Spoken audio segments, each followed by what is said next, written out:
的に、ミスター・ゾーラン、OK ですか？では、本のレビューになりますが、私は本大好きでたくさん今読んでおります。エハン塾のおかげさまで、この本を、知った。先月のゲストはこの本を勧めてくれました。タイトルは Born to Run。日本語のタイトルは走るために生まれた。直訳。今、原書を読んでおります。日本語訳は400ページになるわけですね。とても、劇的な内容なんですね。素晴らしい内容です。どういう内容かわかりますか？走るために生まれる。じゃあ、その本をお読みになるかどうかわかりませんので、著者ご自身の、TED のトーク、TED、テクノロジー、エデュケーション、デザイン、カリフォルニアで開かれている、今世界的に TED Talks、20分以内にスピーチをして、宗教は絶対ダメ。でもテクノロジーに関係する、エデュケーションに関係する、デザインに関係する幅広い分野のある新しい講演スタイルというか、とてもポピュラーですね。そして、大変ありがたいことに、好きな人も嫌いな人もいると思うんですが、大変ありがたいこと、数十カ国語の字幕ソフトはついてるんです。だからほとんどの先生の話は日本語を選択することができるんですね。フランス語、ロシア語、英語、イタリア語もこれは結構できてるのね。だから後日エハン塾もね、私自身はもう座って数時間にわたって全部字幕、今日のウォール・ソーニヒル博士は何時間かかるだろうかと思って、そういう世界になってきたらいいのになと思って、翻訳ソフトは絶対ダメなんですよ。そしてね、一般の映画を見ても、もうめっちゃくちゃ字幕はずれてる。もう 30% 当たってないの。だから日本人は相当騙されてる。字幕でしか映画見たことのない。もう相当騙されてる。この間、ロード・オブ・ザ・リングですよ。名作ですよ。相当間違っていったんですね。同時にやってるんですね。私は見てる限り。これは、女房と一緒に、何これ、この野郎。両方聞いて見てるから。もうひどいの。でも、これからお見せします内容は、結構いけてるんじゃないかと思いますから、字幕が見えてると思いますが、ちょっと距離的に後ろの方は大丈夫かなと。本の著者のスピーチ。Running, it's basically just right, left, yeah? I mean, we've been doing it for 2 million years, so it's kind of arrogant to assume that I've got something to say that hasn't been said and performed better a long time ago. But the cool thing about running, as I've discovered, is that something bizarre happens in this activity all the time. Case in point, a couple months ago, if you saw the New York City Marathon, I guarantee you saw something that no one has ever seen before. An Ethiopian woman named Durartu Tulu turns up at the starting line. She's 37 years old. She hasn't won a marathon of any kind in 8 years. And a few months previously, she had almost died in childbirth.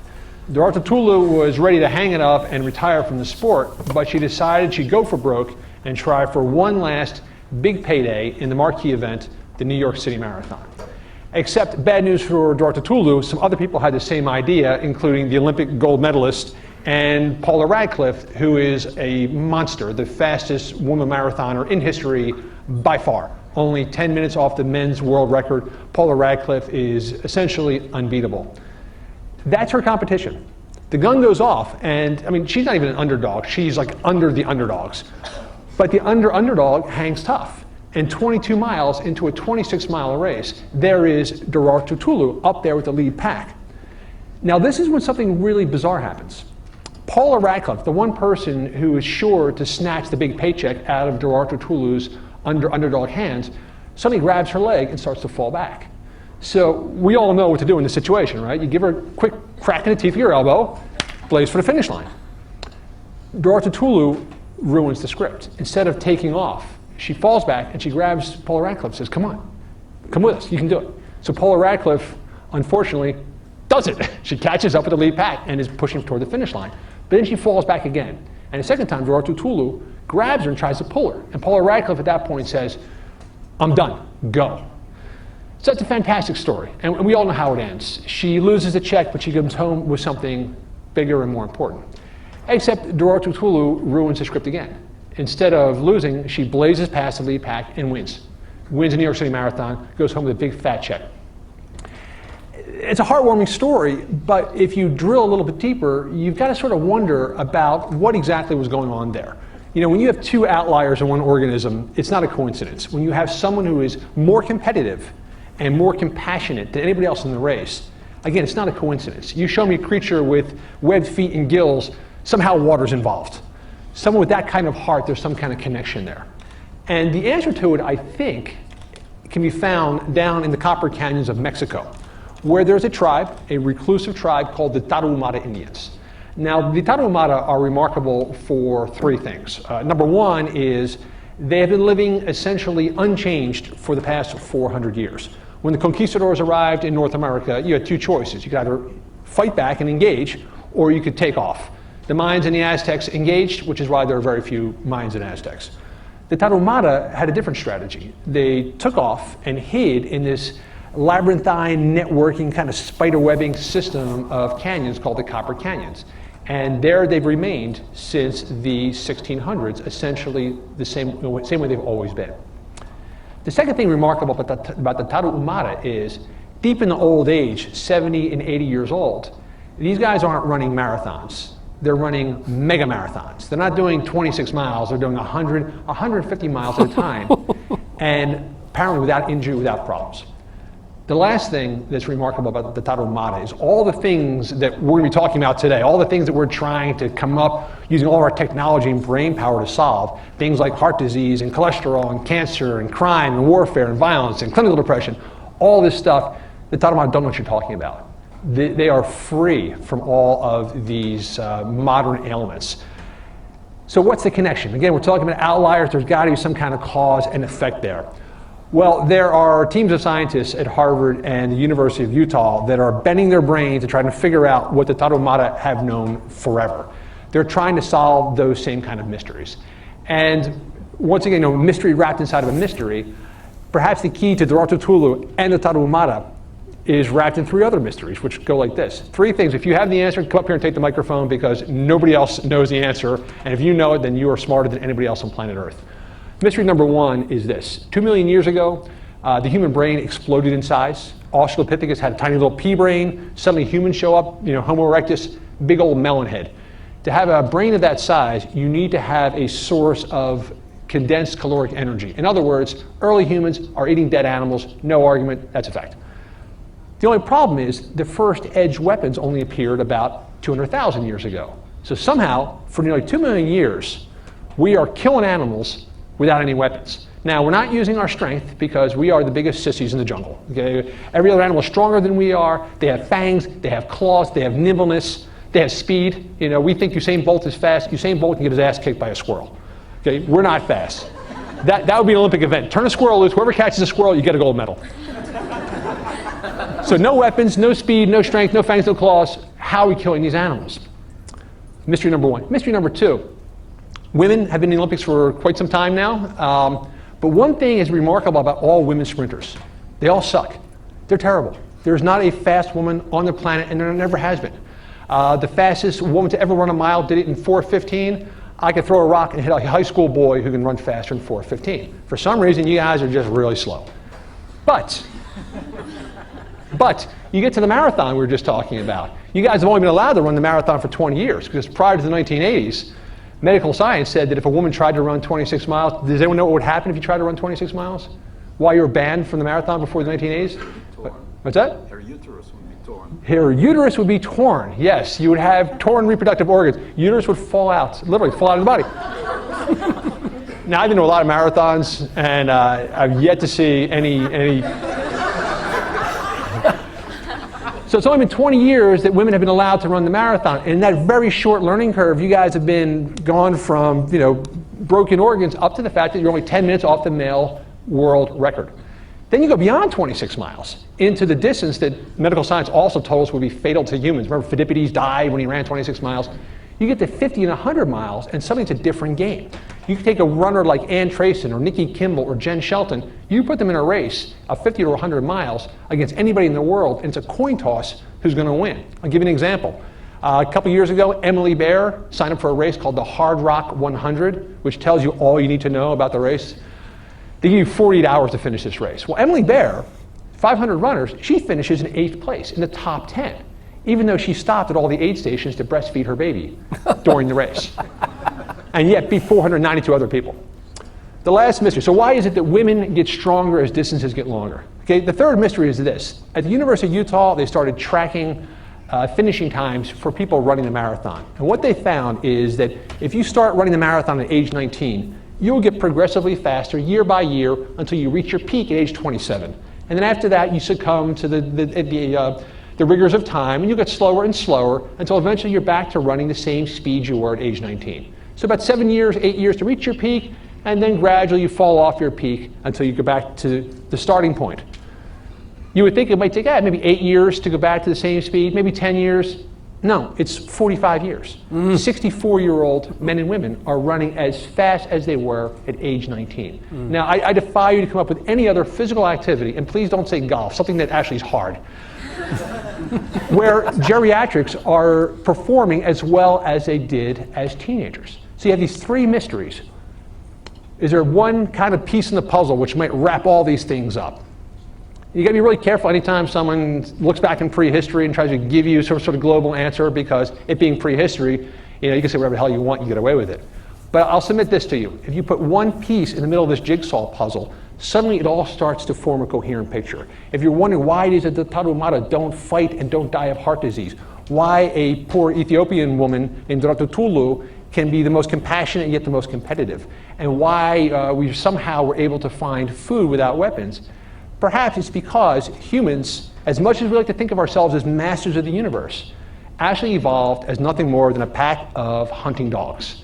Maybe we evolved as a hunting pack animal.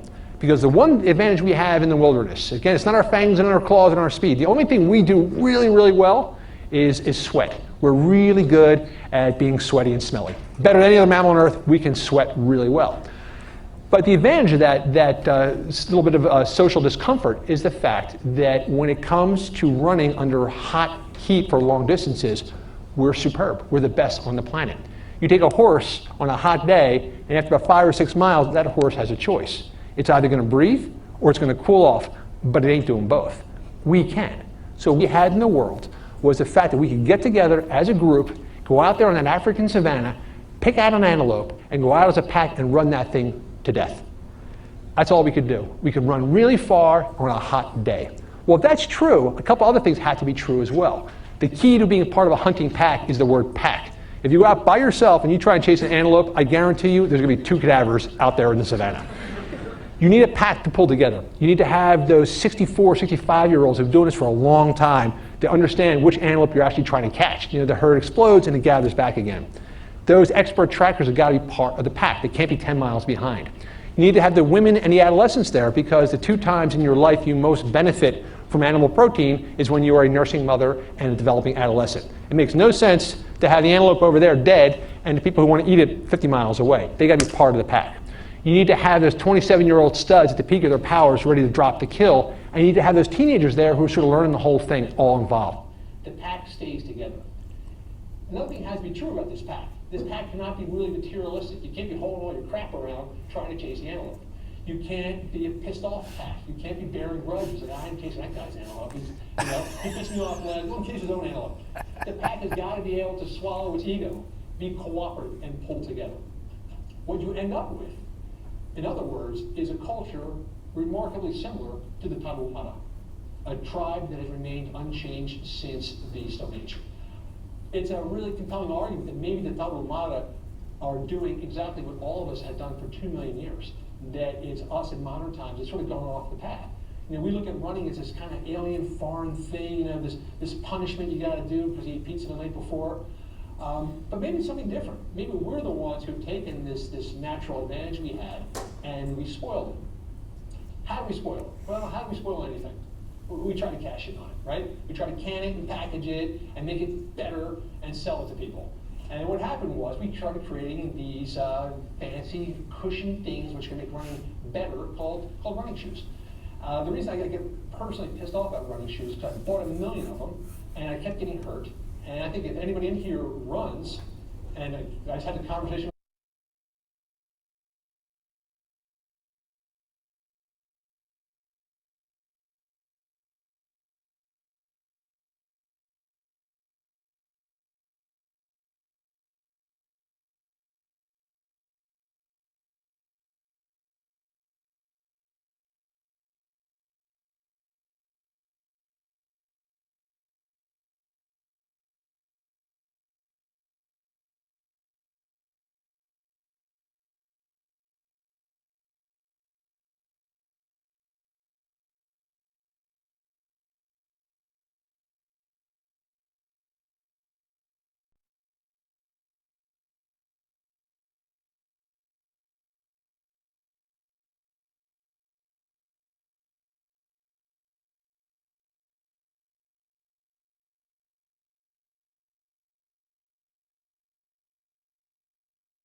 ですね、著作権のことで、TED トークもブロックするもんかと。しますよ。失礼しました。じゃあ自分で検索して TED トークス。ということで、今のお話の受け取った、一人一人のご意見。彼のトークのメインポイントとか面白いポイントは何でした？何を一番伝えようとしたんですか？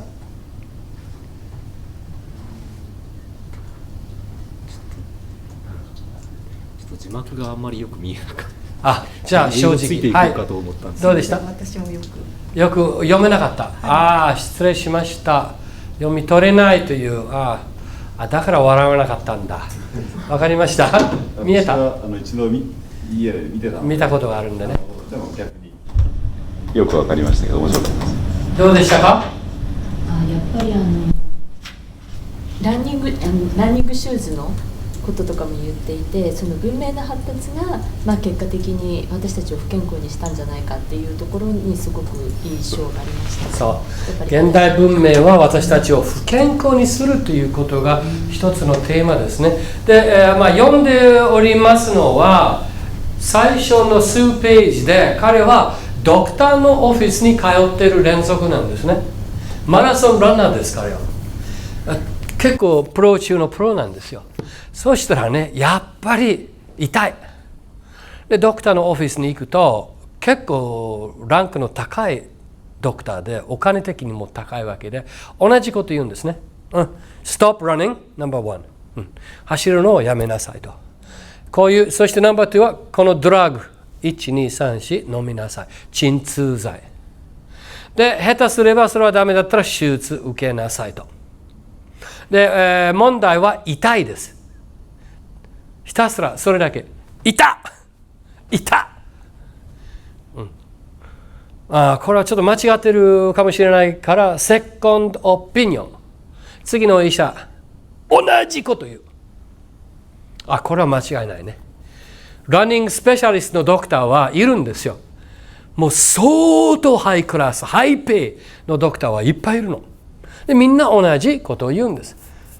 で、ここがポイントなんですよ。皆さん、なぜお見せしたかったのはね。それを彼自身は 100% 信じないの。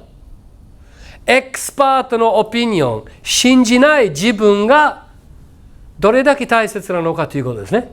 で、もう日本人の 99.9% はセカンドオピニオンを聞いて、ファーストオピニオンと同じオピニオンだったら間違いないですということで、薬飲みますということでね。0.01% の人は僕みたいの言うこと聞かない人間がいるから、いや、両方とも信じないんだ俺。他の方法があるんじゃないか、それは奇跡のコースの始まりじゃないですか。他の方法があるんじゃないですか、この葛藤の問題を解決するのに。で、彼は偉い。いや、ちょっと納得いかん俺は。すなわちその納得いかないという直感と確信の大切さ、今の社会にはないんだよ。みんなお利口ちゃん。そうですか先生。わかりました。やめます、ランニング。彼はやめないどころか、やり続けて、そして最終的に彼はこのすごい部族にあって、60代、70代、80代の人間はもうバカみたいに走っておって、数百キロ走り続ける裸足で、これは何のこっちゃということで、そしておまけにビールばかり飲んでるの。彼らのダイエットはもうトウモロコシとビールなんだよね。私たちはペルーで飲んだトウモロコシでできたビール、あれ大量飲んでる。お酒大好きなんで、そんな人たちは一番健康、一番社会的なストレスが少ない、一番協力的で慈愛があって、これは面白い話ではなければ何が面白いかと言いたいわけですね。で、これにインスパイアされて僕は次の日から裸足のランニングやり始めたんですよ。で、実は彼と一緒に、証人はいるから、5番目の裸足ランニングは彼と一緒に軽井沢でやったんですね。たったの10分かなだったけれども、1キロに過ぎないけれども、裸足でランニングをするととっても気持ちがいいんですね。だから私たちのランニングした場所は結構厳しいかもしれないから、砂浜で走ってみたらどうですか。で、分かったこと、ランニングシューズはなぜ悪いか分かったんですね。ランニングシューズはかかとでやるから、その振動は体にダメージを伝えるわけですね。で、自然にランニングするようになるとこっちにシフトするのね。だからダメージが少なくなるということですね。今はベアフットマラソンと100マイルマラソン、100マイルは 160km ですね。で、それをリードしているのは女性なんです。そしてそのタルマラという部族は後日となって、白人と一緒にその100マイルのレースに参加するようになった話は非常に面白い。60代のおっちゃんが出てきて、なんか何のレースなのって言って、で白人たちももう世界一のマラソンランナーが出てきて、そのおっちゃんたちは何これ全然休憩なしで160キロやってから休憩するかって感じ。いや、これだけなのって感じ。まだあるのって言って、白人みんなぶっ倒れて1週間もう寝たっきり。で、彼は飲みに行くんだよね。それは本来の人間の能力っていうんでしょうかね。大変ワクワクする内容の本ですので、ぜひ、一読をしていただければと思います。Born to Run おすすめします。はい、5分休憩。10分休憩か。やったね。10分休憩取れるんだ。